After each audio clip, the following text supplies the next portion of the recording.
Dwarves, my favorite fantasy race ever. As a matter of fact, it was Gimli himself who was one of the main reasons I started playing tabletop RPGs, fantasy tabletop RPGs, in the first place. I read the entire series called The Dwarves, which were books that were poorly translated into Dutch, but still a pretty good story, and I mained a dwarven character, and vastly the majority of time I played World of Warcraft. So when somebody creates a complete campaign setting in a dwarven citadel inside a mountain, I'm gonna pay attention.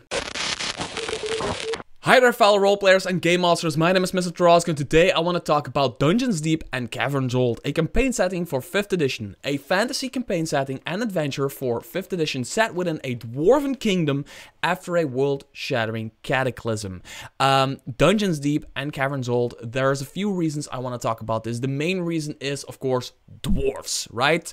Everybody who has ever sat down at a tabletop RPG, a fantasy tabletop RPG setting, with a really bad, wrong Scottish or Irish accent trying to portray a dwarf will probably be at least interested in this campaign. That's what I think. For myself, I really am interested in this campaign because I hold dwarves dearly in my heart. And when I saw this artwork, the one you're seeing right now, and I saw the title, Dungeons Deep and Caverns Old, I got literal goosebumps. Like, I'm not even like exaggerating. I got goosebumps just because like that title and that song, that all of that, like the dwarven hymns and all of that stuff, it really gets to me in a way. And yeah, the title couldn't be better for something like this. So what I love about this, what I like about this, at first I thought this was going to be a completely just healthy I want to say capital citadel inside a mountain where you had like shops and you had like innkeepers and you had like all of this, but it's actually more and at the same time less than that, and it's really interesting what they did. So I want to take a look at the Kickstarter campaign right now, and I want to take a look later in this video at the preview PDF that they provide, because they provide a preview PDF with a subclass called the Deathseeker, which is a very flavorful subclass that makes a lot of sense for when you're playing dwarves, or when you're role-playing dwarves, or when you're playing in and around a dwarven citadel campaign setting kind of thing. So what we have, I'm gonna keep this short. There's no use for me to like completely go into what this is and like the absolute details of it, because that you can figure out for yourself when you decide to click the link in the description below and read it for yourself. But in general, there are the halls of, I'm going to scroll down a little bit, the halls of Splendor, and basically there was this cataclysmic, is that a word? Yes, event on the surface, and there was like this end of the world almost event on the surface of the earth or Midgard or wherever you're playing, and a bunch of dwarven clans who lived on and around the surface, they started digging and they created this, they went into the halls of Splendor, and the halls of Splendor were a forgotten, kind of lost dwarven kingdom, now reoccupied by different dwarven clans. So the first level, or the first few levels of these halls, are now occupied by these dwarven clans, but since this thing is so ancient and so old, there's going to be deeper into like the citadel, or deeper into the mines, or deeper into like, I don't know, the dungeons or whatever. There's going to be other dangers. There's going to be like the creatures living there, secrets, treasure, traps, all of that stuff. Even like poison gases, maybe even that are coming from the mountain. There were probably some earthquakes now and then across the years, which shifted stuff. So you have this combination of a group of dwarves, or several groups of dwarves now trying to make a home for themselves, or they made a home for themselves in like the first few levels of the Halls of Splendor. But then below that, there's a lot of adventure to be had for the dwarves, because they still need to figure out what is below and how they can utilize that, all of that. What that brings is a few things, actually. That actually brings, I have to scroll up here somewhere, politics and adventure at the same time. And a lot of the times when somebody creates a city, they go out of like these politics, and they create the city first, and then they try to put adventure in there. This goes off of like one idea that kind of spawns both if that makes any sense. Like, for example, there's different dwarven clans. Most of them are allies with each other, and they're trading, and they have this group that oversees all the clans, and there's a group of elders that kind of oversees each other, so that everybody's following the rules and all of that stuff, which means you have like some politics, some intrigues here. He's talking behind his bag, and they're talking behind their bag, and she's talking behind his, and he's talking behind hers bag, and all that kind of stuff. But you also have like clans, the leaders of clans that might be buddies, leaders of clans that are buddies officially but aren't really buddies, like that Game of Thrones kind of thing that's going on, right? So yeah, that is what I think is interesting about this. That is what, so really quickly look at the Kickstarter page. So it is a softcover campaign setting, the kingdom beneath a shattered world cursed by the gods. It's a 100+ page campaign setting. It is an adventure for tier 1, and there's going to be a bunch of handouts and battle maps, and then the new content galore. Explore the dwarf golem race.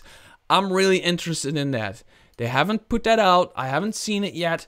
I don't know what exactly that's going to be, but I want to see that. I really want to see that. 4 new subclasses, 10 backgrounds, 9 new monstrous adversaries, 10 new feats, powerful spells, and a corruption subsystem. Now, this is the 12th person in a dozen that, or the 13th person in a dozen that tries to do a corruption system. I've seen so many different types of corruption systems already.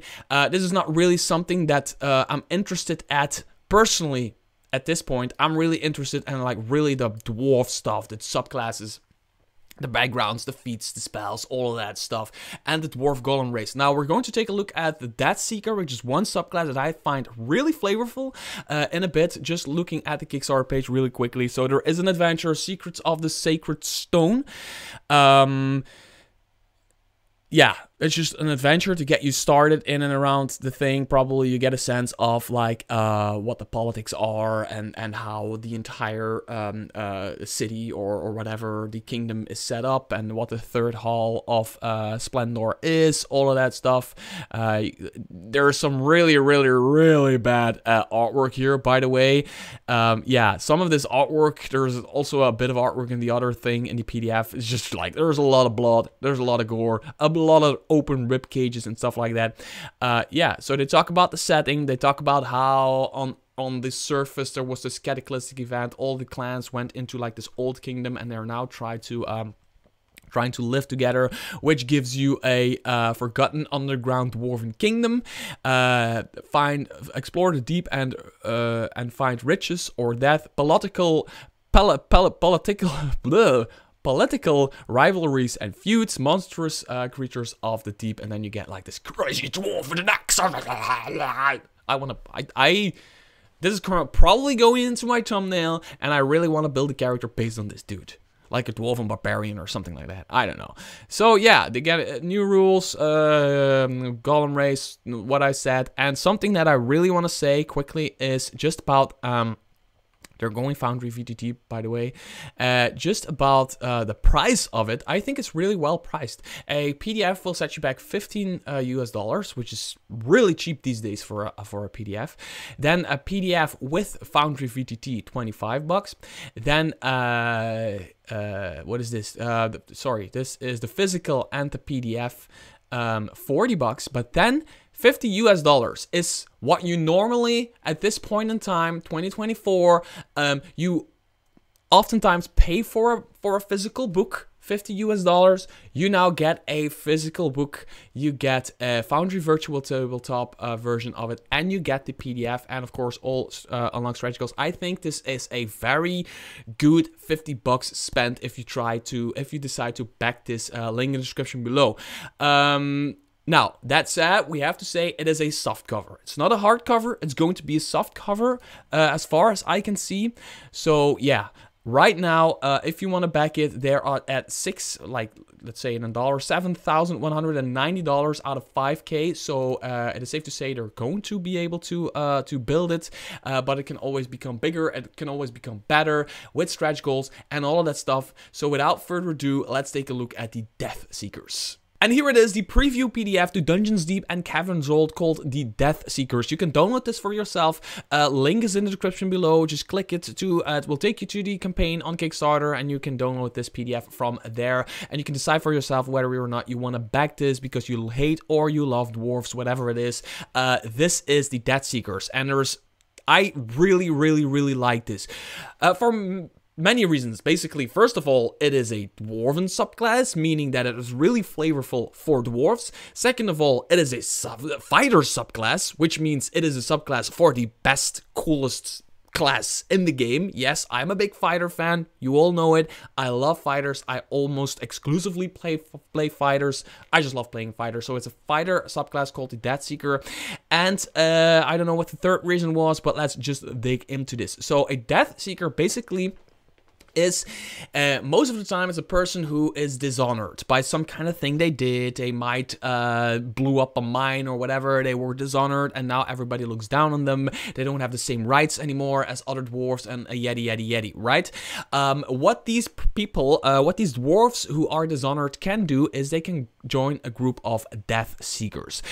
Basically, all they need to do is shave themselves, like shave off their hair so they're bald, and put a gigantic, enormous tattoo on the back of their head, like this. That's actually a mark of the Deathseeker. After that, they go on with their life in a normal way. Were they miners? They go back to mining. Were they scholars? They go back to schooling. Were they librarians? They go back to librarianing. But they are always ready to heed the call of the Deathseekers. Because basically it says so right here. So there is going to be campaigns from a group of elder dwarves or whatever. There might be a campaign against some trolls all the way down, or a campaign, or they need to do some kind of dangerous task on the surface. Like this is campaigning. This is basically the first line of combatants from the Dwarven Kingdom, and they do like the really dangerous work. As a matter of fact, most of them who go on such a campaign or whatever, they don't survive. Most of them die. Some of them survive. If they survive, one or two of them, they get completely redeemed, and they can go back to their old life. And if they then die, nobody will ever remember them for the bad stuff that they did. They will remember them for their great sacrifice in being a Deathseeker. And that is basically, in short, the story behind the Deathseeker. Now, there's more, because as you can see, there is this entire part about it, and then there is this part about Call of the Crusade. So they might be doing their normal lives for like 50, 60 years, and then suddenly they need to go on a crusade, right? Now, the mechanics of this, the thing that I like about this is, and that's for me, proper game design, they don't do anything really new, in a sense that everything that this fighter does feels familiar. It is familiar, uses all mechanics that we all know and love. But for me, proper game design isn't necessarily always meant to be like all new stuff and blowing your mind about, oh, why did nobody think of that before? No, for me, a tabletop RPG in general is just taking rules and then making that your own, and turning that into a flavor or a story or whatever that makes sense for your game. And that's what the Deathseeker does really well.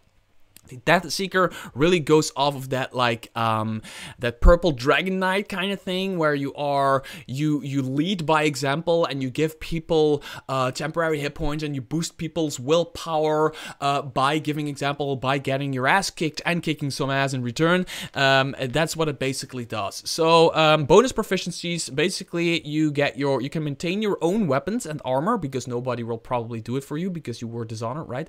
You gain proficiency in smith's tools, anti-intimidation skill, which is always good to have. When you hit a creature that's a death marked strike with an attack roll during your turn, you can use your bonus action to deal 1d6 extra damage to that creature. When you do so, you can also choose to do one of the following. You can choose to make a distracting display of fearless valor, so that every hostile creature within 5 feet of you, so you must be really standing in the front line, being like attacked by 6 orcs or whatever, of you have disadvantage on attack rolls that are against you until the start of your next turn. So that's nothing really new, but it's cool. You're the dwarf, you get in there, you kick somebody's ass, and then you pull aggro from the entire group, basically, right? Make an inspiring display of self-sacrifice, this is the second part, so that one creature you choose within 5 feet of you, so the person standing next to you, gains temporary hit points equal to the extra damage you dealt with this feature. So you don't only deal these extra 1d6 damage, you also give somebody, if you choose to do this thing, let's say you roll a 5 on your d6, you do 5 extra damage to the one guy, and you give 5 temporary hit points to your ally because he sees you making this inspiring display of self-sacrifice.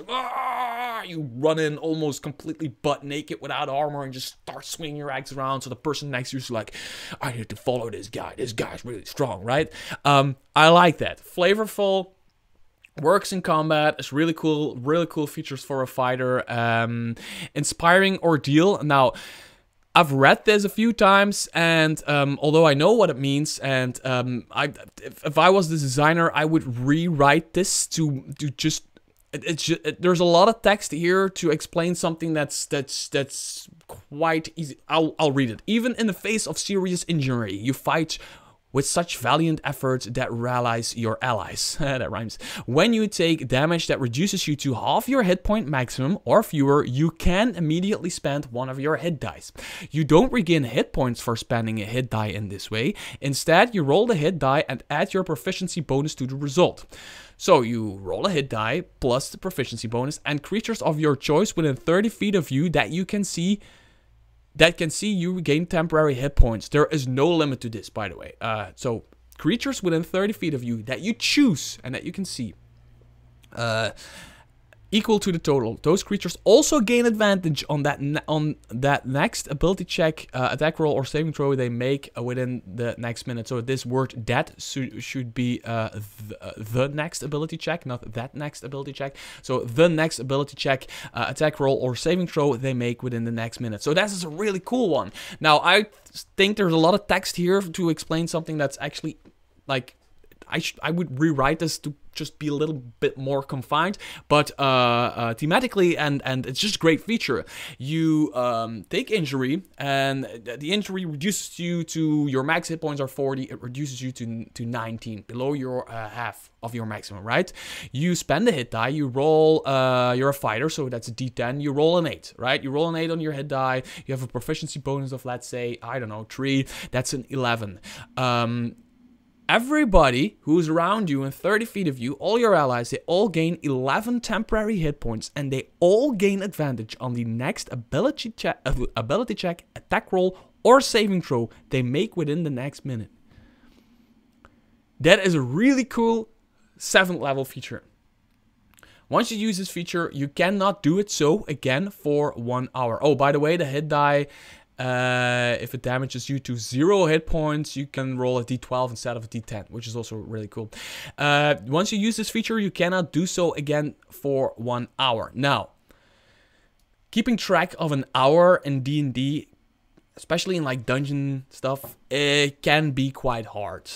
It can be quite difficult. So it's always at the GM's discretion, like, you need to ask the GM, has an hour passed? Do I get this back? And this is a mechanic that not a lot of people use for like features for the fighter or whatever. Mostly it's like short rest, or it's like you can use this use this an amount of times equal to your proficiency bonus, then you need to take a long rest, something like that. What I would do personally, if somebody would play this in my game, I would make this an encounter feature. I know encounter features are not really a thing in 5th edition, but they are a thing in 4th edition that I really love. So I would say like once per encounter. And I as a GM decide what an encounter is. If you start fighting a bunch of guys, then you have a conversation with them, and then you fight them again, you need to re-roll initiative. Officially, like raw, that's a new encounter.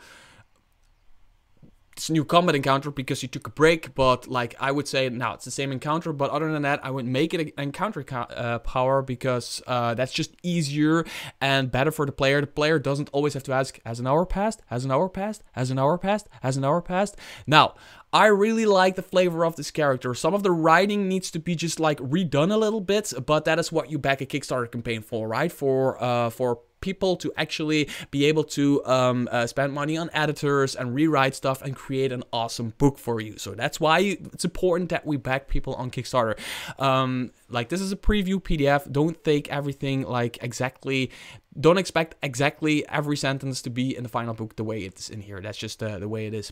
When a nearby ally is threatened, you can put your buddy between them and danger, partially or completely shielding them from harm. When a creature within 5 feet of you is hit with an attack roll, you can use your reaction to give them resistance to all damage from that attack. When a target takes the damage reduced by that resistance, you take the same amount of damage. That's actually a great feature, but just because it's a 10th level feature, I think it's a little bit underpowered in a sense that I would maybe make this 10 feet.